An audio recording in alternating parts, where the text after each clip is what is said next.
Magandang araw, welcome mga kapatid, mga kamaster. Ngayon, ibahagi ko sa inyo ang aking kalaman sa karunungang lihim. Narito, orasyon sa kaligtasan. At kung bago ka pa lamang napadpad sa channel na ito, huwag kalimutan mag-subscribe and click the bell icon para laging update sa mga bagong video. Bago magsimula, shoutout sa channel ni Child of God. Subscribe kayo dyan. Maraming salamat.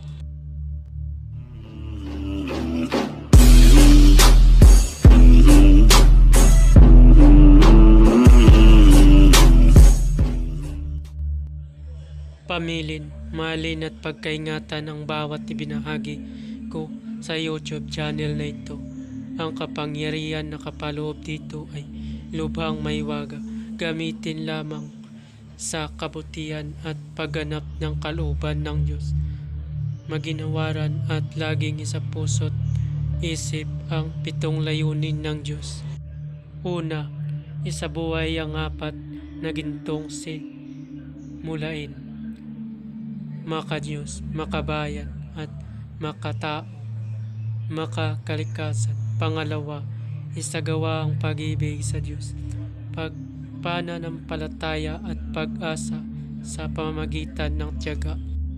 Pangatlo, isakatuparan ang kabutihan, katuwiran, kalinisan, katotohanan, kadalisayan, kaliwanagan, at kababaan ng kalooban. Pangapat, ipalaganap ang pagkakaisa, pagmamahalan, pagtulong sa kapwa, pagmimisyon, paglilinis ng sarili at pagbabago na paunlad. Panglima, magkaroon ng paggagalangan, pag-unawaan at pagmamahalan sa isa't isa bilang mga kapatid at kapwa-tao. Panganim, maging dakila sa isip, sa salita at gawa para sa Diyos, sa bayan at tao. Pangpito, ipagpatibay ang kautusan ng Diyos, tumulong sa pagpapaunlad ng katauhan ng bawat kasapi ng samahan at tumupad sa hadikain ng Diyos sa tao sa pamamagitan ng pagsunod sa mga layuning ito.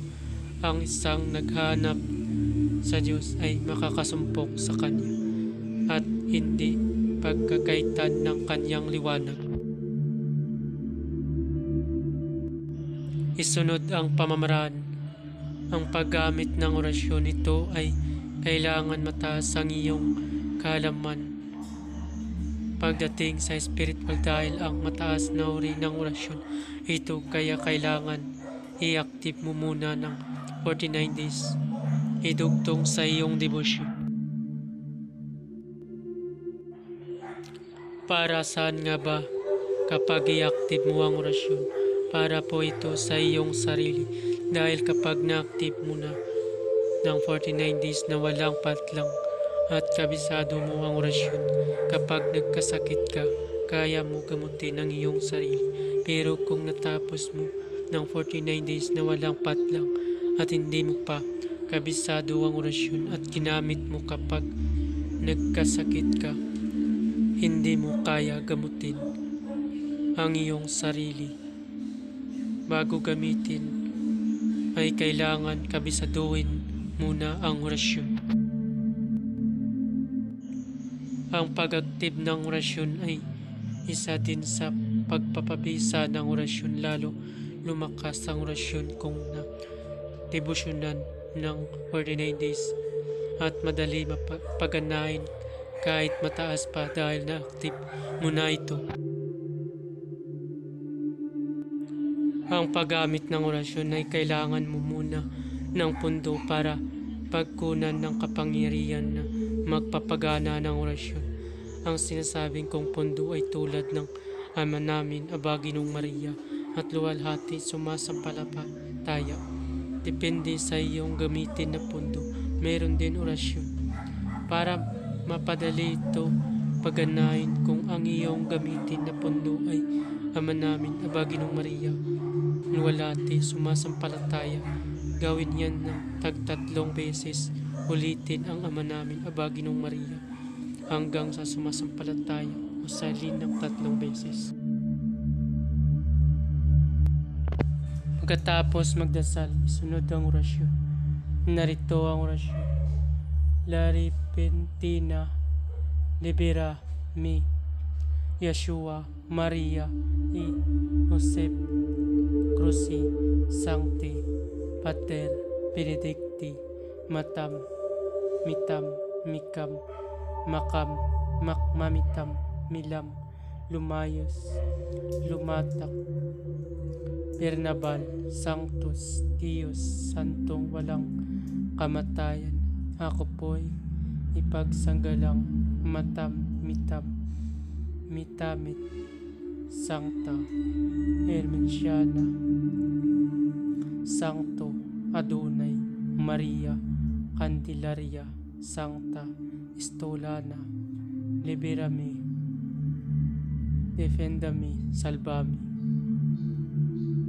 Masalin pa ng 2 beses.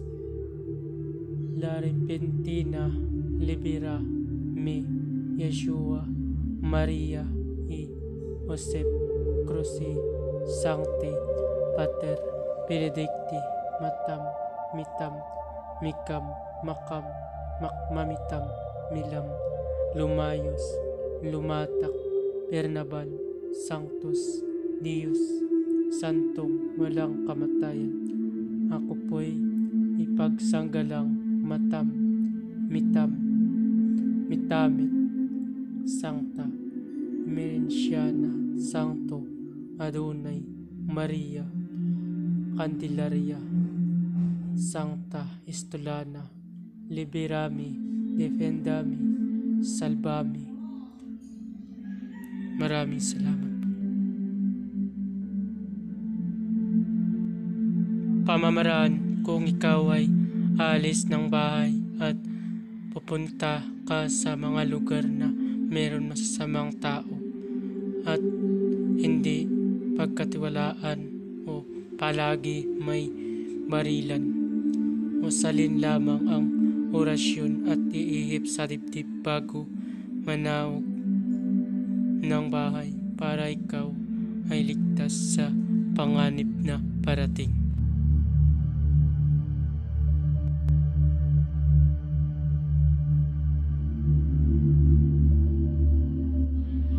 Wala ang lahat ng mga orasyon na iyong mababasa dito ay lubang makapangyarihan. Gamitin lamang sa mabuti. Ibinabahagi ko ang mga orasyon na ito para katulong at hindi para makapanakit ng sinuman. Ang sinuman na gamitin ito sa masama ay magkakamit ng walang hanggang bago matapos ang mapanood ang video hanggang kamatayan. Huwag kalimutan mag-subscribe and click the bell icon para laging update sa mga bagong video ina-upload ko. Maraming salamat.